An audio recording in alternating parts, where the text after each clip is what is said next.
శ్రీమాత్రే నమః. శ్రీ గురుభ్యో నమః. నవంబర్ 1వ తారీఖు నుండి 15వ తారీఖు వరకు కూడా విశేషంగా రుచక యోగము అనేటువంటిది ఉందండి. అంటే కుజుడు లగ్నంలో 4వ 7వ 10వ స్థానంలో కనుక సంచారం చేస్తే విశేషంగా ధైర్యంతో కూడినటువంటి పనులు, ధైర్యంతో కూడి చేసేటువంటి పనులలో విజయములు, విశేషమైనటువంటి అంతరాయం లేకుండా ముందుకు వెళ్ళేటువంటి స్థిరమైనటువంటి స్వభావము, ప్రశాంతత, మనశ్శాంతి ఇవన్నీ కూడా గోచరిస్తూ ఉన్నాయి. అందులో భాగంగా ద్వాదశ రాశుల వారికి ఎలా ఉంటుందనే విషయాన్ని ఇప్పుడు మనం తెలుసుకుందాం. కుంభరాశి వారికి సంబంధించి ఈ యొక్క నవంబర్ 1వ తారీఖు నుండి 15వ తారీఖు వరకు ఎలా ఉండబోతుందనే విషయాన్ని ఇప్పుడు మనం తెలుసుకుందాం. ముఖ్యంగా చూసుకుంటే కుంభరాశి వారికి లగ్నంలో రాహు ఎప్పుడు కూడా ప్రమాదమే, అంత మంచిది కాదు. అయితే ఇక్కడ మనం ఒక విషయాన్ని బాగా గమనించాలి. రాహు లగ్నంలో ఉంటే ఏమవుతుందండి అంటే, రాహు మంత్రం చూస్తే మనకు అర్థమవుతుంది. రాహు అరిష్టేతు సుసంప్రాప్తే రాహు పూజాంచ కారయే రాహుధ్యానం ప్రవక్ష్యామి చక్షుపీడోపశాంతయే. Point number 1. రెండో పాయింట్, కంటికి సంబంధించి ఇబ్బంది ఏముంటుందండి అంటే ఐసైట్ ప్రాబ్లం ఏమో అనుకుంటారు. అది ఉంటుంది, ఐసైట్ ప్రాబ్లం ఉండొచ్చు, లేకపోతే ఏదైనా సరే కంట్లో శుక్లాలు లాంటివి ఇబ్బందులు పడవచ్చు. ఇవి కాకుండా విశేషంగా కుంభంలో గనక రాహు ఉంటే, రాహు చూడండి ఎలా ఉంటాడో, తల వరకు ఒక మనిషి ఆకారంలో ఉండి కిందంతా సర్పం. ఇప్పుడు సర్పం ఉదరంలో ఏముంటుంది, రాహు ఉదరంలో ఏముంటుంది, ఈ సర్పం ఉదరంలో కూడా ఏంటంటే విషం. దానివల్ల దృష్టి అంతా కూడా విష దృష్టి, మంచంతా చెడుగా కనిపించడం, చెడంతా మంచిగా కనిపించడం, అస్సలు మీరు ఎక్స్పెక్ట్ చేయనటువంటి వ్యక్తితోని మాట్లాడడం, అస్సలు అతనితో మీరు అట్రాక్ట్ అవుతారన్న సంగతి కూడా తెలియకుండా అట్రాక్ట్ అవ్వడం, ఇలా ఎన్నో రకాలైన ఇబ్బందులు పడుతూ ఉంటారు. ఎట్టి పరిస్థితుల్లో ఇలాంటి ఇబ్బందులు పడకుండా చాలా జాగ్రత్తగా ఉండండి. అలాగే ద్వితీయంలో ఉన్నటువంటి శని ఎప్పుడు కూడా ఏంటంటే చండాల యోగంలో ఉన్నాడు కాబట్టి మీ గురించి తప్పుగా ప్రాపగాండా ఎక్కువ అవుతుంటుంది. చాలా జాగ్రత్తగా ఉండండి. సింపుల్. తప్పుగా బయట మాట్లాడే వాళ్ళు ఎక్కువ అయిపోతారు. మీరు ఎప్పుడో చేసిన తప్పును తీసుకొని దాన్ని ఇంత పొడుగ్గా చేసి చెప్తూ ఉంటారు. అది వాళ్ళ యొక్క మూర్ఖత్వం అనుకుని వదిలేయండి. 6వ స్థానంలో గురువు డిసిప్లైన్డ్గా ఉంచుతాడు మిమ్మల్ని. ఇప్పుడు మీరు ఎంత బాగా ఉన్నారు, మీ మానసిక స్థితి ఎలా ఉందనేటువంటిది మాత్రమే ఆలోచించండి, ఇంక ఇవేవి వద్దు. అలాగే సప్తమంలో కేతు భార్యాభర్తల మధ్యలో అభిప్రాయ భేదాలు, వాగ్వివాదాలు, ఎటు తిరిగి ఒక చిన్న గ్లాసులో తుఫాన్ లాగే ఉంటుంది తప్ప మళ్ళీ సద్దుమణుగుతుంది, కంగారేం పడకండి. అలాగే కుంభరాశిలో ఉన్నటువంటి వారికి 10వ స్థానం నందు రుచిక యోగం అనేటువంటిది జరుగుతుంది. లాభస్థానంలో గనక మీకు ఈ యొక్క వృచక యోగం జరుగుతుంది అంటే అద్భుతం అని చెప్పొచ్చు. చాలా వరకు ఏంటంటే బుధుడు కుజుడు కలిసి ఉన్నటువంటి ఈ యొక్క స్థితి ఏదైతే ఉందో చాలా అద్భుతంగా ఉంటుంది. ముఖ్యంగా చూసుకుంటే కుజుడు సొంతింట్లో ఉంటే ఒక పెద్ద విల్లా, దాంట్లో మీకు పనాళ్ళు అందరున్నారు, మీరు ఆ ఇంట్లో ఉన్నారనుకోండి, మీకు ఏమైనా బాధ ఇబ్బందా, చాలా ఆనందంగా ఉంటారు కదా. అదేవిధంగా కుజుడు కూడా సొంతింట్లో చాలా లావిష్ లైఫ్లో ఉంటాడు. అయితే బుధుడు కుజుడితో కలిసి ఉండడం వలన విశేషంగా ఇబ్బందుల్లో పడవచ్చు, కాస్త డిస్కంఫర్ట్ ఫీల్ అవ్వచ్చు. కాబట్టి ఈ యొక్క కుంభరాశి వారికి సంబంధించి 9వ స్థానంలో సూర్యుడు శుక్రుడు ఆల్రెడీ మనం చెప్పుకున్నాం. దూర ప్రాంతాలు ప్రయాణించాల్సిన పరిస్థితి రావచ్చు. భార్యాభర్తల మధ్యలో కొన్ని చిన్న అభిప్రాయ భేదాలు కూడా కలగచ్చు. ఇక ఇవన్నీ కూడా గోచార రీత్యా చెప్పే విషయంలోండి. డీటెయిల్డ్గా జాతకం కావాలనుకున్న వారు మీ పేరు, మీ date of birth, time, place కింద ఉన్న నెంబర్కి వాట్సాప్ చేయండి. 2025 రూపాయలు తీసుకుంటాను నేను జాతకం చెప్పినందుకు గాను. 60-70 పేజీల్లో జాతకం ఇస్తా. ఎందుకంటే జాతకానికి నాకు 3-4 గంటలు టైం పడుతుంది. తర్వాతకి మీతో నేను ఒక 15 నుంచి అరగంట సేపు మాట్లాడినప్పుడు మీరు వాయిస్ రికార్డ్ చేసుకోండి. PDF ఫైలు వాయిస్ రికార్డ్ మీ మెయిల్కి పెట్టుకోండి. మీ 80-90 సంవత్సరాల వరకు అది పనికి వస్తుంది. ఇక చాలామంది ఇంట్లో విపరీతమైన నెగిటివ్ ఎనర్జీ ఉందండి, ఎలా పోగొట్టుకోవాలి, రూపాయి ఖర్చు లేకుండా మీ నెగిటివ్ ఎనర్జీ పోగొట్టుకోవచ్చు. ఏమిటో తెలుసా, మా ఛానల్లో ఉదయాన్నే పెట్టే లైవ్ ప్రోగ్రామ్ని మీ ఇంట్లో యూట్యూబ్లో ప్లే చేసి ఒక 2 అగరబత్తులు వెలిగించండి. అమ్మవారికి సంబంధించి కనకదారస్తవం, అమ్మవారి అష్టకము, రుద్రాభిషేకము, లేదా శివుడికి సంబంధించి బిల్వాష్టకం, ఇలా రోజు ఏ రోజు ఉంటే ఆ వారానికి తగ్గట్టుగా లైవ్ పెడుతూ ఉన్నాం. కాబట్టి విశేషంగా లైవ్ని మీరు ఇంట్లో ప్లే చేసుకోండి. చాలా ఆనందంగా, చాలా ఆహ్లాదంగా ఉండొచ్చు. ఇక అందరూ కూడా రుచక యోగాన్ని వాడుకొని ఎలాంటి రెమెడీస్ చేయాలనే విషయాన్ని ఇప్పుడు మనం తెలుసుకుందాం. మనకి ఇప్పుడు ఉన్నటువంటి ఈ రుచక యోగాన్ని మనం యూటిలైజ్ చేసుకొని అద్భుతమైనటువంటి రెమెడీస్ చేసుకోవచ్చు. ముఖ్యంగా ఎవరెవరికైతే కాలసర్పదోషం ఉందో, కుజదోషం ఉందో, అలాగే ఎవరికైతే ఈ దోషముల వల్ల ఏవైనా సరే సంతానం లేకపోవడము, మిస్క్యారేజ్లు అవ్వడము, లేదా విశేషంగా వివాహం కాకుండా చాలా ఇబ్బందులు పడుతూ ఉన్నారో వారందరూ కూడా ఈ రెమెడీస్ పాటించవచ్చు. చాలా సింపుల్ అండి.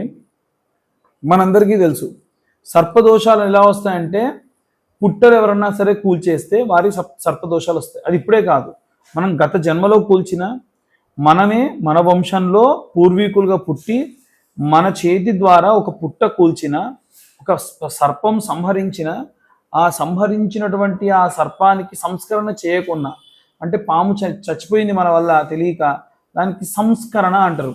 అలాంటి సంస్కరణ చేయకపోతే కూడా విశేషమైనటువంటి దోషములు వస్తాయి. అలాంటి దోషములు రాకుండా ఉండాలి అంటే ఏం చేయాలనేటువంటిదే ఈ రెమెడీ. మనందరికీ తెలుసు పుట్టమన్ను అని ఇవాళ రేపు పూజా స్టోర్లో చాలా విరివిగా దొరుకుతున్నాయి. ఎక్కడైతే మనకు సాధారణంగా ఈ యొక్క పుట్టలు స్వయంగా వెలిసి ఉంటాయో, మనము ఉదాహరణకు చెప్పాలనంటే ఇంతకు ముందు కూడా మనం చాలాసార్లు ప్రస్తావించి ఉన్నాం. ఆంధ్రాలో నీలంపాటి అమ్మవారు, నిదానంపాటి అమ్మవారు దేవాలయం దగ్గర విశేషంగా పుట్టలు ఉంటాయి.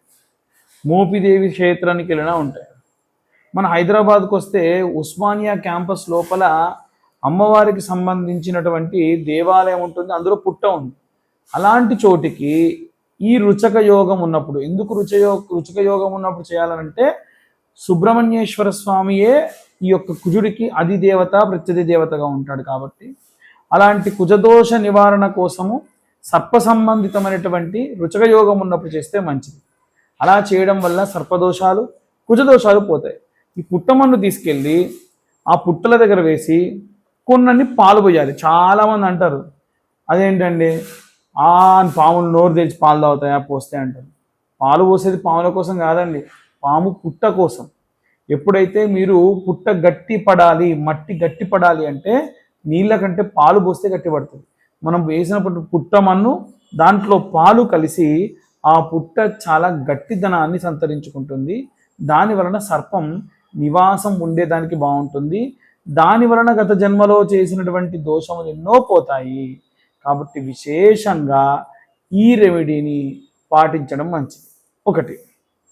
ఇక రెండవది ఏమిటి అంటే, ఎవరైనా సరే ఈ యొక్క రుచక యోగం ఉన్నప్పుడు ఏవైనా సరే సుబ్రహ్మణ్యేశ్వర స్వామి క్షేత్రాలు ఉంటాయి.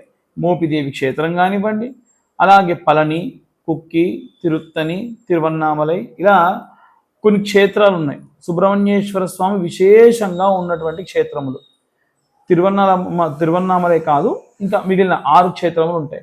స్వామివారు వల్లీదేవిని వివాహం చేసుకుంది, దేవసేనాదేవిని వివాహం చేసుకుంది, ఆయన తారకాసుర సంహార వదన చేసినటువంటిది.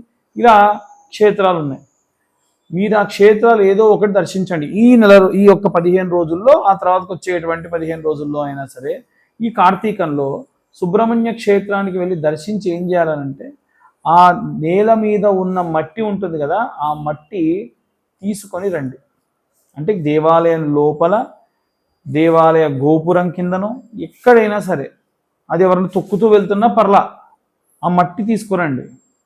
ఆ మట్టిని జాగ్రత్తగా దాచిపెట్టి, మీరు ఇందాక నేను చెప్పినట్టుగా పుట్టమన్ను దేవాలయాల్లో వేయమని చెప్పా కదా, అలాంటి పుట్టమన్ను మెత్తగా చేసి జల్లెడబట్టి మెరుపు కాగితం అంటారు, అలా చేసి ఈ యొక్క దేవాలయ సందర్శనం చేసి వచ్చినటువంటి ఆ యొక్క మట్టిని కూడా ఇందులో వేసి బాగా కలిపి దగ్గర పెట్టుకోండి. ప్రతి మంగళవారం కూడా ఆ మట్టిని నీళ్ళలో వేసుకొని స్నానం చేయండి. దాని వలన ఆ క్షేత్రానికి వెళ్ళి మీరు అక్కడ కోనేరులోనో అక్కడ దేవాలయంలో అభ్యంగన స్నానం చేసిన ప్రతిఫలం దక్కుతుంది. ఇది సర్పదోషాలు, కుజదోషాలు, కాలసర్పదోషాలు, ఈ ఉన్న దోషములన్నీ పోతాయి. మనము ఇంతగా ఛానల్లో చెప్పేటువంటి దానికి కారణం ఏంటంటే చాలామంది ఈ సమస్యలతో ఉన్నారు. మేము అన్ని పూజలు చేసుకోలేము, ఇన్ని పూజలు చేసుకోలేము అని చాలా ఇబ్బంది పడుతున్నారు. కాబట్టి వారి కోసమే ఇది చెప్పడం జరిగింది.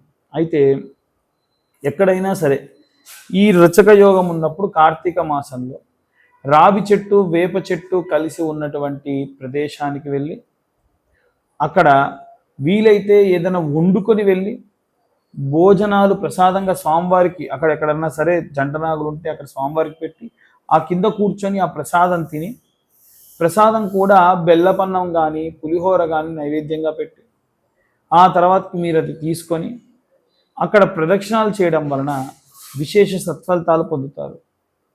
ఉసిరిక దీపాలు కూడా రావి చెట్టు కింద పెడితే మంచిది. ఉసిరిక దీపాలు దానం ఇస్తే మంచిది. అంతేకాకుండా 365 ఒత్తులు ఉంటాయి కదా, ఈ 365 ఒత్తులు చాలామంది వెలిగించేటప్పుడు ఒక అనుమానం ఏంటంటే మనం రోజుకు ఒక ఒత్తితోనే దీపం వెలిగిస్తామా, మనం రోజు కూడా 3 దీపాలు కలిపి ఒక దీపం వెలిగించాలి కదా గురువు గారు, మరి మీరేంటండి 365 ఒత్తులు అంటున్నారు, 365 రోజులు ఇంటూ 3 కదా. నిజమే, 365 ఒత్తులు ఇంటూ 3 కలిపి దీపం వెలిగించండి, తప్పేముంది, మంచే కదా.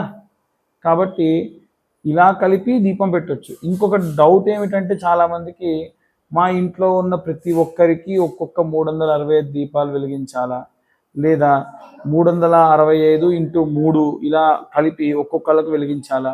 ఇంట్లో దీపం పెట్టారనుకోండి, రోజు దీపారాధన చేస్తున్నారు, మనిషికో దీపారాధన చేస్తారా, లేదు కదా. కాబట్టి ఇంటి యజమాని ప్రామాణికం, ఇంటి యజమానురాలు యజమాని ప్రామాణికం. ఇంట్లో యజమానురాలు పెడితే మంచిదే, తప్పులేదు. అంటే ఇంట్లో పెట్టడం కాదు, ఆ దీపాలు కూడా ఎక్కడైనా క్షేత్రంలో పెడితే మంచిది. మా కుటుంబం అంతా పెడతామండి, పెట్టొద్దా, తప్పేం లేదు, పెట్టుకోవచ్చు. కాబట్టి ఆ దీపారాధన చేసేటప్పుడు దయచేసి చాలామంది చేసేటువంటి తప్పులు ఏమిటంటే ఆల్రెడీ అక్కడ ఉన్నటువంటి మట్టి ప్రమిదల్లో పెడుతూ ఉంటారు, తప్పు. మీరు కొత్త దీప ప్రమిద తీసుకొని పెట్టండి. ఆ దీపం కింద కూడా ఏదైనా ఒక ఆకు, రావి ఆకో లేకుంటే తమలపాకో మామిడాకో పెట్టండి. అది కూడా ఉసిరి చెట్టు కింద కూడా పెట్టవచ్చు.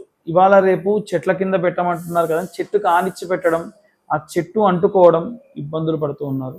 ఎట్టి పరిస్థితుల్లో ఇలాంటి తప్పులు చేయకండి. ఇలా కార్తీక మాసంలో వచ్చినటువంటి ఈ రచక యోగాన్ని ఉపయోగించుకొని అందరూ కూడా సంతోషంగా ఉండండి, వైభవోపేతంగా ఉండండి, ధన వస్తు వాహన కనక అష్టైశ్వర్యాలతో వర్ధిల్లండి.